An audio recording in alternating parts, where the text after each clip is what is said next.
malade et menacé de licenciement, c'est la double peine. Le médecin du travail lui annonce alors qu'il risque d'être licencié pour inaptitude, une possibilité prévue par le Code du travail. Pourtant, le praticien l'avait d'abord estimé apte à travailler avec des aménagements de poste, aménagements que l'employeur a l'obligation de mettre en place. Mais le médecin m'a dit qu'ils étaient refusés par la direction, fustige le jeune homme. Aujourd'hui, il a engagé une procédure judiciaire contre son employeur. C'est la double peine, on est malade et menacé de licenciement, alors qu'en réalité la maladie ne m'empêche pas de travailler. Lire aussi. Handicap, la France va simplifier sa politique d'aide à l'emploi. Dramatique, son cas illustre les difficultés professionnelles que peuvent rencontrer les personnes atteintes d'une maladie ou d'un handicap. Un sujet au cœur des assises du maintien dans l'emploi qui se déroulent mardi 24 avril, à l'initiative de la Fédération régionale des services de santé au travail d'Île-de-France. En janvier, l'Inspection générale des affaires sociales, IGA, s'était alarmée dans un rapport du nombre de salariés menacés de désinsertion professionnelle du fait de leur maladie ou de leur handicap. Selon elle, 5% à 10% de salariés seraient concernés, soit entre 1 et 2 millions de personnes. Face à l'ampleur du problème, le gouvernement a confié à la présidente du Conseil national consultatif des personnes handicapées, Dominique Gillot, une mission pour sécuriser l'emploi des personnes handicapées, ainsi que de leurs aidants. L'ex-secrétaire d'État aux personnes âgées devrait présenter son rapport dans les jours à venir. L'entreprise qui ne se met pas en position de prévenir la désinsertion professionnelle mais en situation d'exclusion, alerte-t-elle. Un arrêt maladie prolongé éloigne le salarié de l'emploi et perturbe le fonctionnement de l'entreprise, pointe de son côté Gérald de Mortière, médecin du travail et coordinateur de l'association interentreprises de médecine du travail. Tandis que les employeurs craignent de voir les arrêts maladie s'enchaîner, les salariés sont parfois pris en étau entre les contraintes de la maladie et celles de leur vie professionnelle.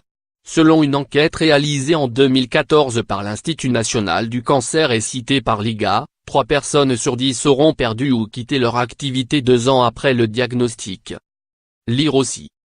Emploi et handicap en Allemagne, la culture de l'inclusion des handicapés est devenue une priorité.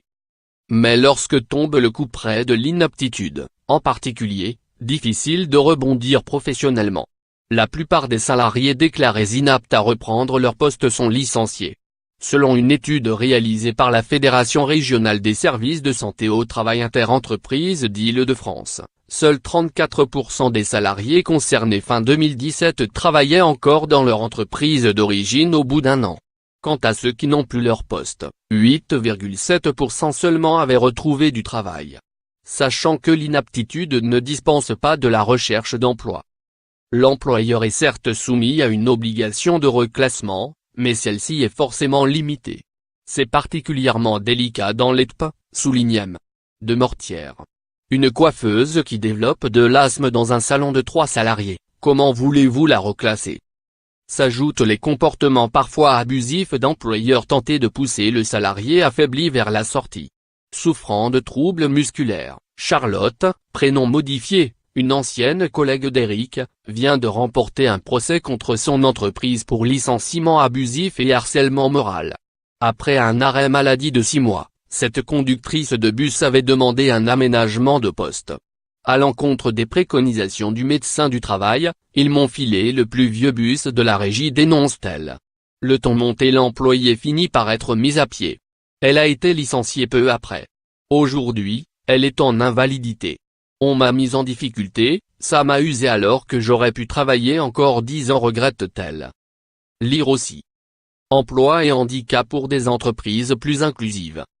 Pour les salariés encore capables de travailler, mais qui ne peuvent pas reprendre leur poste, reste la voie de la reconversion. Un chemin aussi semé d'embûches. Valérie Pierre, la cinquantaine, a travaillé des années comme auxiliaire de vie auprès de l'association d'aide familiale populaire. À la suite d'un problème cardiaque, elle est arrêtée 2 ans. J'ai tenté de reprendre mon travail, mais c'était trop physique, dit-elle. Il m'a fallu faire le deuil de mon métier. Orientée par la CRAMIF, un organisme de sécurité sociale, elle décide d'entreprendre une formation pour devenir employée administrative. Elle fait elle-même les démarches pour trouver un centre de formation. Étant en arrêt maladie, je n'ai pas pu bénéficier de l'aide de mon employeur, explique-t-elle. Pour cela, il aurait fallu que je reprenne au moins quelques mois, le temps que ma demande de formation soit traitée. Valérie bataille pour que la Sécu maintienne ses indemnités, sans quoi elle n'aurait rien touché pendant la durée de sa formation. Mais ses efforts paient. Une collègue, au service administratif, part à la retraite. L'ex-auxiliaire de vie peut reprendre ce poste. Tout le monde m'a dit que j'ai eu beaucoup de chance. À 50 ans, j'aurais eu du mal à retrouver du travail. Au total, 160 000 avis d'inaptitude ont été prononcés dans le secteur privé en 2012, selon l'IGA.